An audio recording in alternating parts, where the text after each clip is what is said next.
What's going on, guys? Some huge news that I predicted just a couple of weeks ago, and that is that this brand new tactical shooter is blowing up on Steam. And by this point, you've probably heard of it. The game is called Ghosts of Tabor. And Ghosts of Tabor is a tactical survival extraction shooter, very similar to a game like Escape from Tarkov. The twist being, of course, that it is completely done in virtual reality. And last weekend, I had the privilege of traveling to Orlando, Florida with my beautiful wife and attending the Ghosts of Tabor launch at Full Sail University. The launch party was absolutely insane. I got to have dinner with the CEO, walk my wife down the red carpet, meet all of the developers of the game, ask some questions, and appear on the pre-launch show with some awesome content creators. It was phenomenal getting a chance to meet the team face to face and really dive into what makes Ghosts of Tabor special. A lot of that has to do with the people that are making it and the people that are behind it. And with that in mind, I am, of course, partnered with Ghosts of Tabor and Combat Waffle Studios, and it is a privilege to be helping to bring news to the public about this game.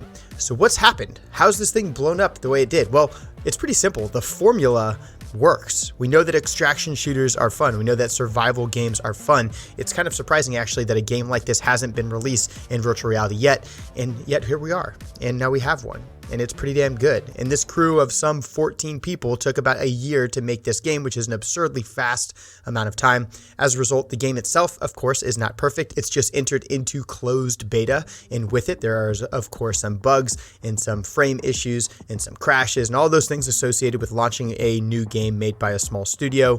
But all in all, the launch was pretty damn smooth. The demand has been exceptional, and there's a ton of new content that was not yet available in the closed alpha that is now available in the closed beta, including a brand new map called Island, as well as a tutorial mission. And I dove in for the first time into the closed beta this past week, and I jumped into 3 separate raids. My main goal during this session was to really explore that new Island level, because I hadn't yet had the chance to do it because I was on vacation whenever it was available for everyone else during the open alpha.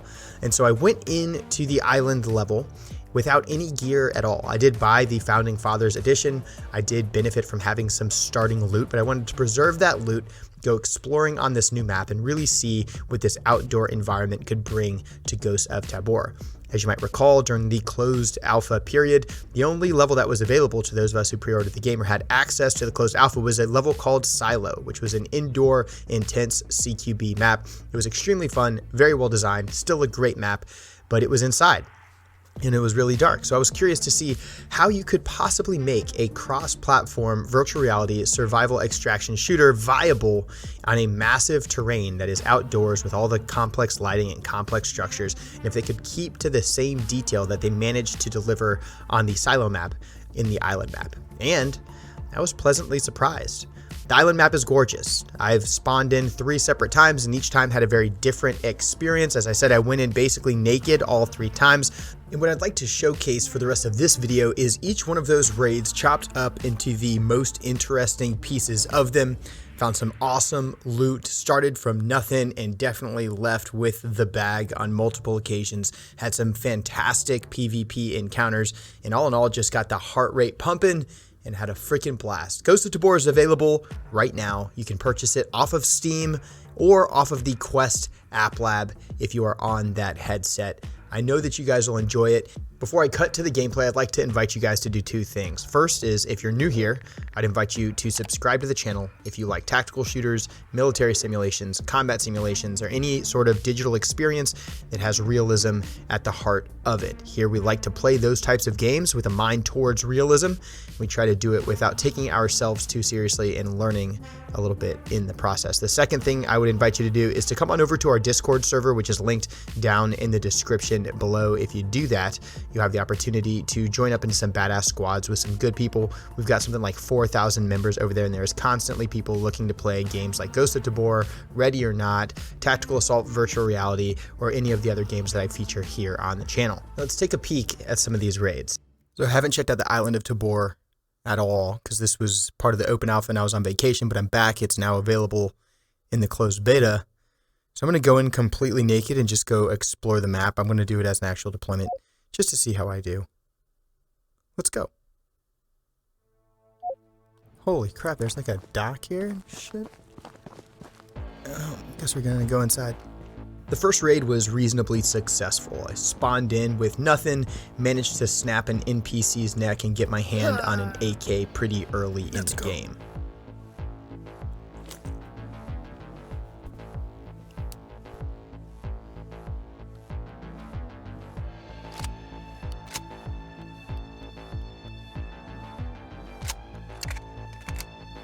A player over there on the beach.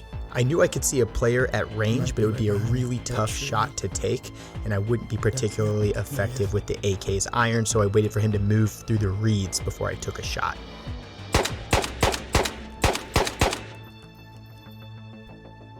No bag. This dude didn't have much at all. I'm gonna go check this dead dude over here. Not sure if it was a Phoenix agent or if it was a player. Looks like a Phoenix agent.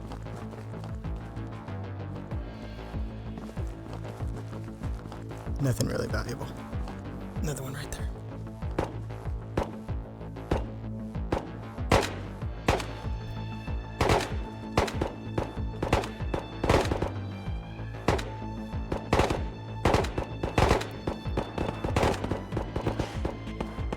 I'm the third part of these nerds.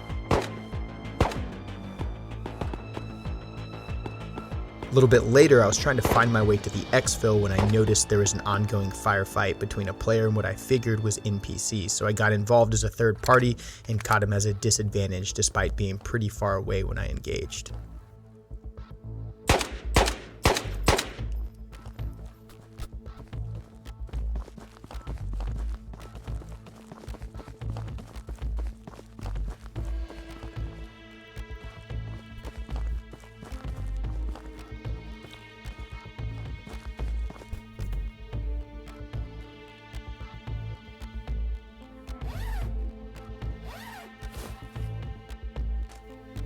And then I managed to exfil with a decent amount of kit for my first run.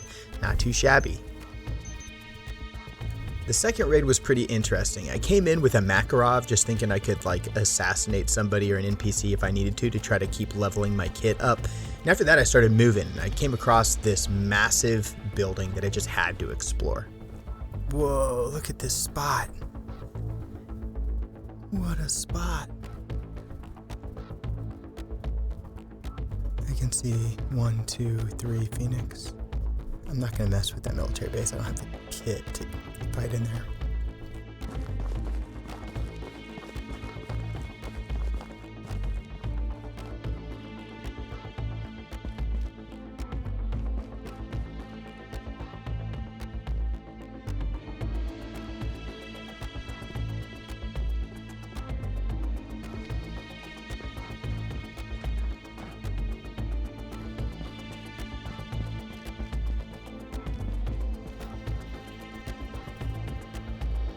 Come on, man.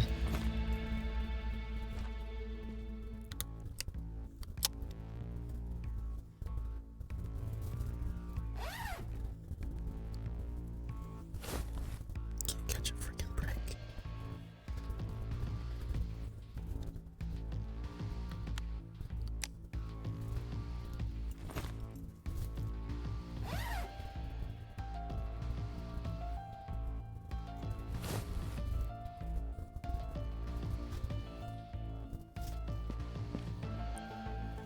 After doing solo CQB in that building for what felt like an eternity, I finally got out. My loot situation had improved a little bit, but not a whole lot, and that's when I ran into a couple of players while I was trying to get my hand on some more kit.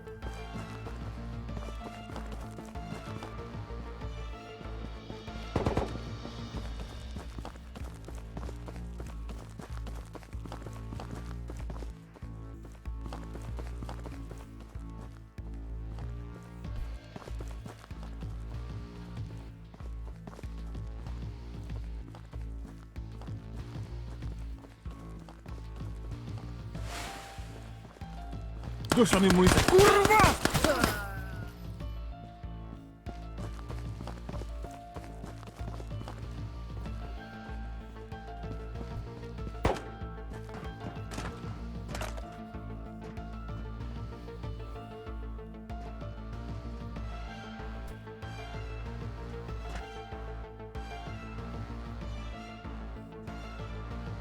You guys want to be friends?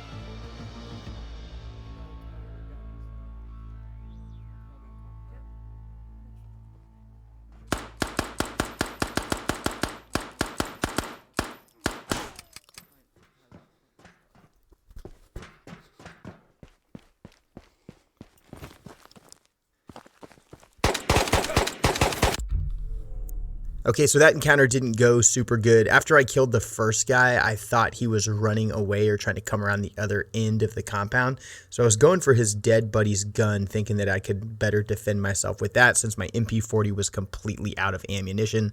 It didn't go my way, but the third raid is where things really came together. Come on. Rick, why do you have a hand grenade? Raid 3 proved to be the highlight of the night, for sure. I spawned in with an MP5 just so I had something to defend myself with early, and after a little bit of running around and grabbing some basic loot, I saw this residence that looked reasonably safe, and I wanted to check it out. So I went over there, but I got pushed from the rear by an NPC that started engaging me, pushing me forward, and it got a little complicated.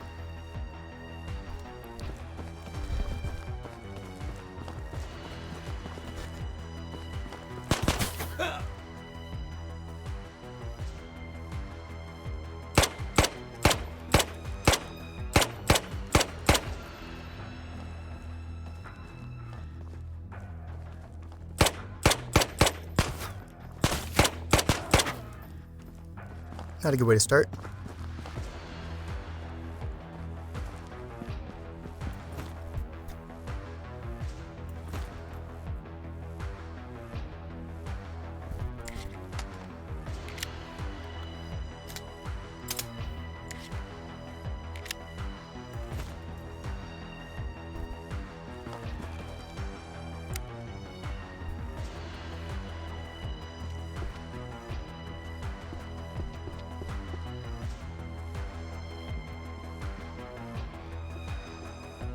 I was pretty stoked to find that Sega loaded with buckshot, but on the island map, the ranges are so far, I couldn't imagine it possibly being useful, and now I'm stuck with a 9mm subgun and a freaking shotgun, and I'm feeling a little vulnerable.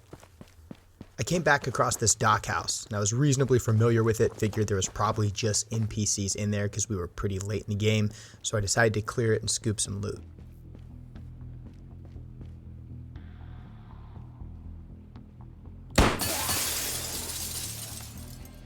As I kind of figured, the dock house had already been looted, at least on the bottom floor, and upstairs didn't have much to go off of, but I ran into some trouble as I tried to leave.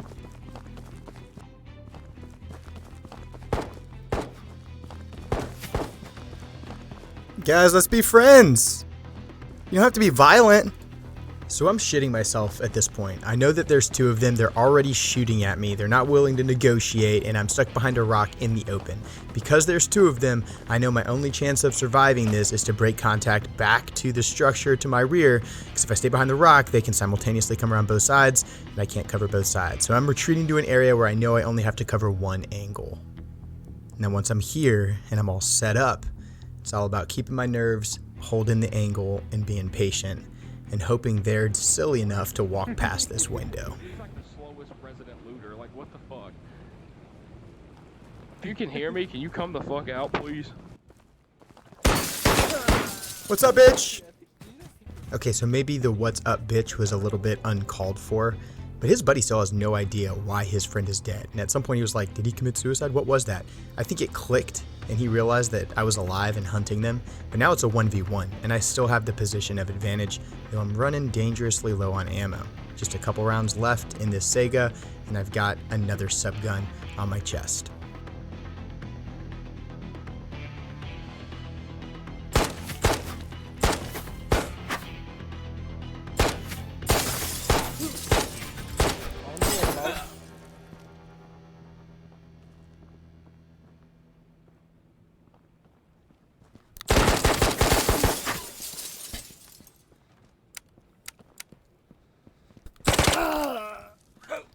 Sorry about that, bud. When the Sega runs dry, I drop it immediately, grab the MP5 off my chest, take a second to confirm that it's on full auto, and get extraordinarily lucky with a headshot as he rounds the corner.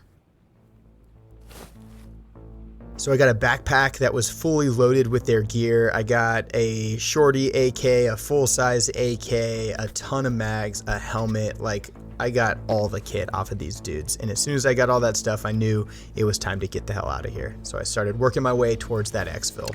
I hear some shooting on my way towards my exfil, and I think that a player's in a fight with an NPC right before he appears over the horizon.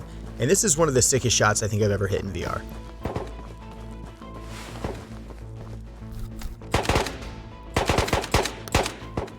So I'm carrying the long gun in my left hand and the shorty in the right. The long gun also has a dot on it. As soon as I see that player, I ditch the shorty, toss my long gun into my right hand, take aim, and by some miracle manage to settle the dot on that dude's forehead right as I squeeze the trigger. I knock him out, take out the NPC, and get the hell out of Dodge.